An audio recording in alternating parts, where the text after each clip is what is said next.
Hello everybody, hope you're having a great day wherever you are. Today there's a lot of interesting news, so let's just dive into it. The first four are actually very much linked in that it actually will help raise a lot of awareness for cryptocurrency. First, we have US regulated trading and clearing platform LedgerX. They released a new type of derivative contract unique to Bitcoin. What it is called is LedgerX halving contract, which represents a binary option. That means, right, is either you get a fixed monetary amount or nothing that settles to the estimated next time that Bitcoin halves. So Bitcoin halving is an event that happens roughly once every 4 years, after which the amount of new Bitcoin created and earned by miners will be cut in half. The last time Bitcoin halved was in 2016, when the reward decreased from 25 Bitcoin to 12.5 Bitcoin. The next halving is estimated to be May 25th, 2020. And that's when the reward will be halved from 12.5 to 6.25 Bitcoin. Now, that is the date that many people will think that because a supply of Bitcoin will get lesser and lesser, then the price should go up. Now, this wager currently is just binary wager. That means either you are correct or you are wrong, right? And the bet is whether the Bitcoin halving will happen either before, whether it will happen on May 25th, 2020 or not, right? So if you say yes, and if it is true, then you get the payout. But if you say no, and then if it happens on the date, then you will lose everything. So you get zero or you get a payout. So that is of course uncertain. Exact date is uncertain because it depends on when the block gets created and added to the blockchain. But regardless, this event it is very interesting because of this product. It will give a lot of because it's like gambling, right? It's like betting. People just love betting. I don't know why, but throughout history, people just love betting. There's just a knack for people to to like they just want to see what they think will come true. So there's just that. And maybe it's an ego thing, I don't know, but definitely this could going to be quite popular, I believe, and definitely will create a lot of awareness and buzz around Bitcoin and overall cryptocurrency. So I think that's a good thing. Next, Bitcoin community celebrates as Twitter CEO joins Lightning Network relay, and one of his tweets is hinted at possible BTC payment on Twitter. Let's just look at it. Twitter's co-founder and CEO Jack Dorsey has joined a community project demonstrating the functionality of Bitcoin's second-layer scaling protocol, Lightning Network. And there was a movement called Lightning Torch going on. Basically, pass around the invoice, right? Which each user just need to add a very small amount, so like 34 cents or 10,000 satoshis into the torch, into the Lightning Network transaction, and pass it on to someone else they trust. So latest person to hold it is Jack Dorsey, of course, who is just a CEO of Twitter. So very prominent individual who has always been pro Bitcoin. And the other significant part is he is only Bitcoin supporter. That means he's not holding any other cryptocurrency. So that shows you how pure a fan he is.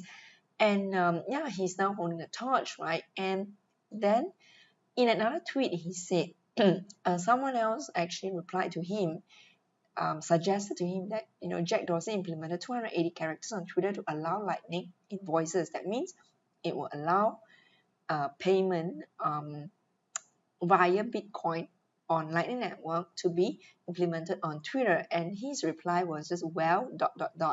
That shows that he could be considering it, right? He's definitely not writing it off.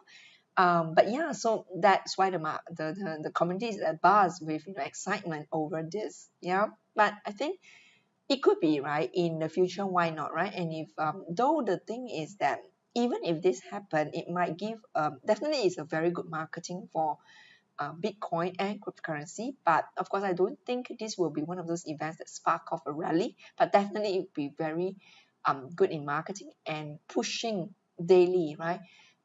To mainstream adoption.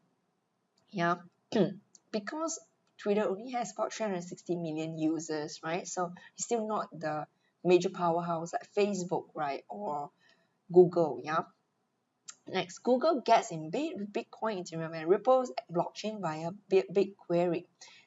Now, someone who works for Google called Alan Day, he is the senior development advocate for Google Cloud, and he basically will think up or what is the product that's needed by the market before the market exists. So what he has done is quietly has been doing something called BigQuery, where he and a few open source developers and outside developer they upload the data for entity of both Bitcoin and Ethereum into their big analytics platform used by Google. And this is called BigQuery. What does that want to do? They want to examine and subsequently predict the future price of Bitcoin, as well as analyzing different kinds of disparities that exist between holders and Ethereum. Now, this news is from bitcoininsider.org. The thing is, if this goes on and if they are correct in making the prediction, this service, right, and which is going to be provided by Google, will be really huge, because this will be in huge demand by institutional investors, because this is one of those things, and especially at SC, because they were looking for a vendor, right, for data, who can like process huge amounts of data, right, and come up with analysis, and also can provide the kind of transparency and validity check. So if anyone can do that, looks like Google can, right? So it's very interesting that we had this news, and then the other day we had, I think just 2 days ago, we had SC looking for a vendor for data, on cryptocurrency and blockchain. So if you can marry the two, it would be really great. And of course, with a Google big name into crypto, it will gain so much more marketing awareness, and again pushing this new invention more and more into mainstream. Crypto holder congressional rep Tulsi Gabbard formally launches US presidential campaign. And of course, right, US election is always a big thing in the US and also around the world, right? Much talk about topic and much watched event. And currently one of the candidate, right, is crypto holder Tulsi Gabbard. And she's starting a campaign on February 12th, and it was in the filing that shows that she has actually Ethereum and Litecoin, yeah. But I mean, the fact that what coins she has is not so much, but the fact that a US presidential candidate who has some Bitcoin is running for presidential, the position is key, because news will definitely report on this kind of interesting points, right? Because it's not common for someone to have. And again, it will just bring the the crypto awareness and top of mind share, right, to the mainstream. So that's really good. Investments front, right, this is really important, because investments will tell you people are actually pouring real money that have opportunity cost into this space, right? And this time it involves the Dubai Royal, so very, very prominent individuals. Dubai Royal Emirates Group Chairman Sheikh Ahmed bin Al Maktoum is backing Liechtenstein-based cryptocurrency fund manager Inval, and this is reported by Bloomberg, so credible news. The fund management firm reportedly aims to secure more investors in the UAE. So what is interesting about Inval is that despite the slump last year, they had invested over 1 million and managed to turn that into a profit. They say even in our worst month, we still made 8% profit on our investments, and this 8% is very, very decent. Inval's partnership is part of a plan by the UAE government to become a blockchain investment hub by 2021. Now, this news is really, really significant, because with Dubai Royal making his first foray into cryptocurrency, with his connection, right, and people he know, and just his branding, definitely it will give so much more coverage in UAE and the Arabian, or the over in the Arabian world. So definitely you can sure to expect there will be more people, just because they trust him, they will just put money into this space, and Inval will definitely stand to gain, right? And of course he himself will stand to gain, because he has stakes now in Inval. But regardless, it will also be good for crypto, because if more money into crypto, that just has good long-term potential for the crypto market overall. Blockchain lending firm Dharma raises another 7 million from Coinbase Ventures and others. So lending has been huge, right? Apart from them, there were also Genesis Capital, which has been doing really well in their lending. There were also BlockFi, who has a lot of major investments. So yeah, this is huge, and now you have them again able to raise funds from big investors, including Coinbase Ventures. Yeah, so they're the latest people on block. So what is interesting is that they have something called peer-to-peer crypto lending by allowing two parties of a loan to be discoverable, as well as eliminating the role of middleman by putting trust on blockchain. Yeah. Ex-Tether exec joins venture launching stablecoin clearinghouse. Philip Porter, co-founder of Tether and former chief strategy officer affiliate crypto exchange Bitfinex, has joined the advisory board of a new stablecoin clearinghouse project, stablehouse.io. So they aim to, what is stablehouse.io do? They want to act as a central clearing counterparty for stablecoins. So, and of course, they will charge investors a fixed fee in exchange for acting as a centralized entity that facilitates exchange and transactions of all the stablecoins, including USD Tether, GUSD, PAX, True USD, USD Circle, and DAI, right? With other assets reportedly to be added in the future. So increasingly, this space is actually looking more and more like finance, where you still have central party to do the clearing. In a way, it is good because you do need someone like this to speed up development and to speed up the clearing of this space, right? And if you want institutions more money to come in, they will look for central clearinghouse like this because it would definitely guarantee speed and the convenience, right?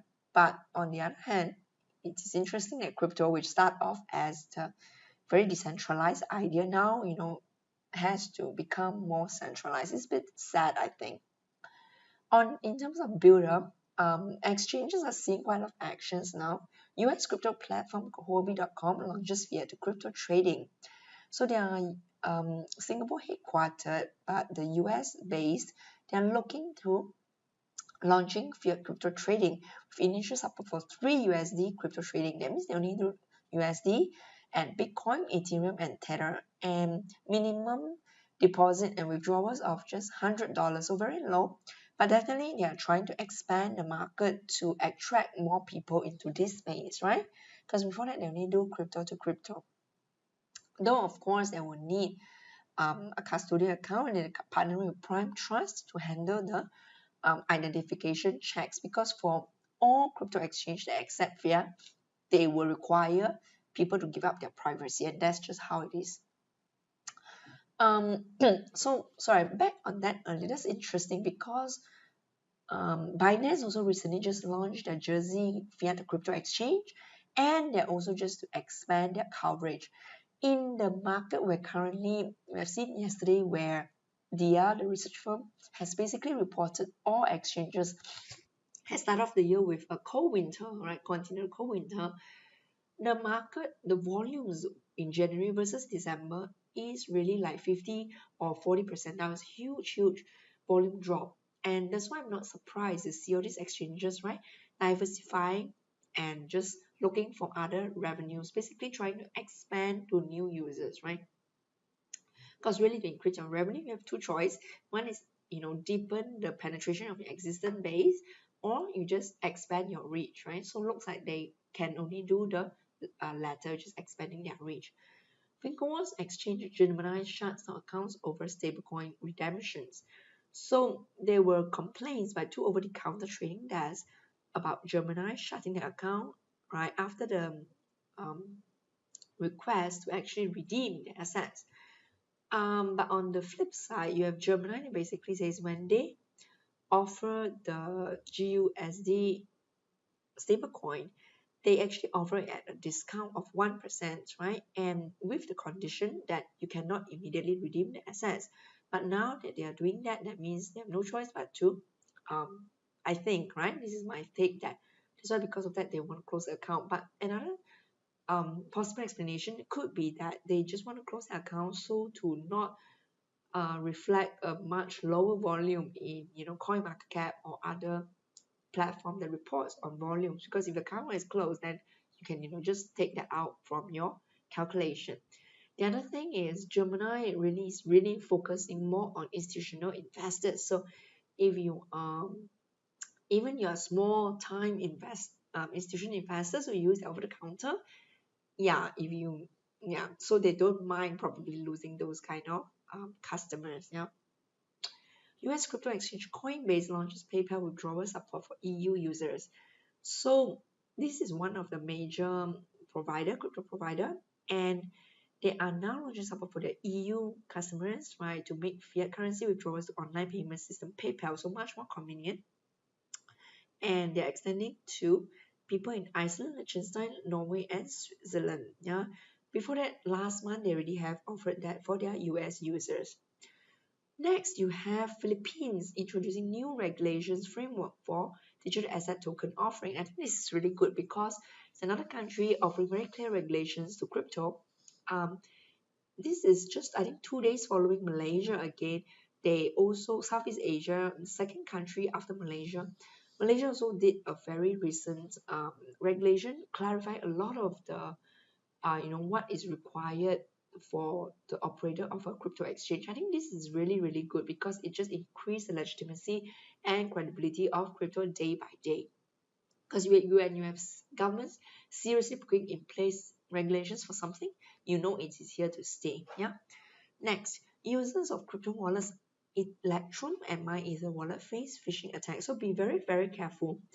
So how they do that? One is they send an email asking for personal sensitive data like personal banking information, yeah. And then if you click it, basically then the link will ask the user to enter their personal info and initiates installation of malware. So this is what they say in the tweet. They say definitely they will not email users. So big company will never email their customers one by one, right? They will have a broadcast in their website, right? And they will basically then people just need to reach out to the support, and they will never ask info for your private key, right? That's too sensitive. And just be skeptical if someone asks very private info via a channel like email. That's just too impersonal, right? Also, they say if you want to upgrade the software for Electrum wallet, only go to electrum.org, which is this web link here, and make sure the log sign is locked, right? And this is definitely the only place to download a refreshed version of Electrum, right? Any other websites is wrong, and yeah, people have not just they're not alert enough, then they will just click elsewhere without realizing it's a wrong website, and then you basically be attacked and your funds will get stolen. So be very, very, very careful in this space, right? um Good and bad, I think all these attacks will also show people in crypto how important you really, really have to be vigilant about your cyber security rules. And you know yeah, we really have to up your alertness compared to, right, before this. I think people who are not in crypto versus people who are in crypto, definitely your the level of care you have to take care about your personal information online definitely has to increase. So I think it's a good and bad thing. But yeah, so please be very, very careful. And if you like this, please share, please subscribe, and leave a like, right? And I look forward to see you tomorrow. Thank you so much for your support.